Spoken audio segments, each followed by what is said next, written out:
that's the first question that they ask me. They say, where are you from? Or what are you mixed with? It's never, hi, what's your name? It's always, what are you mixed with? That's the first question that all black people ask me mostly. Japanese people, they don't know that I'm mixed, maybe because they don't see that many black people, so they just see brown skin and they just think black. Normally when I travel, everyone thinks I'm from Brazil or Colombia, somewhere in Latin America. So if they believe that, then I go ahead and I pretend that I'm from there. Like I'll speak with a Spanish accent. My mom is from Japan and my dad is a black American. I majored in mathematics and then I became a math teacher. I've only done it for about a year now and it was the hardest year of my life. It was a bad area. A lot of the kids, as young as they were, I taught 7th grade and a lot of the kids, they had issues with drugs, sex, fighting, cursing. Like it was just a really, like you would think that you're dealing with adults who had problems, but you're dealing with little kids who don't know how to respect elders, who you had to like be a parent towards them, a counselor towards them. It wasn't just they show up in your class and you teach them and then they go home to loving families. My dad, he went to the military. He was in the Navy and he was stationed in Japan. And that's where he met my mom and they fell in love. And when he had to leave the military, he brought her back home to America. And my grandparents didn't like that at all. In fact, I didn't see them until I turned 15. And I only could see my grandmother. I always thought it was because she was racist.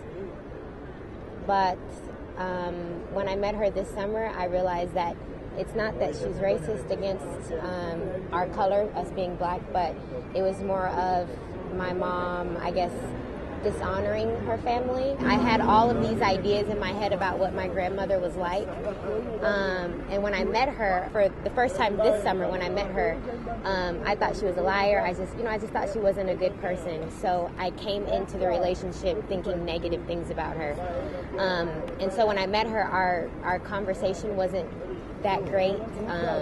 She was just talking about how what my mother did was unforgivable and that I can't meet the rest of the family, and so I was just focusing on the negative, and I thought that she really didn't care about me.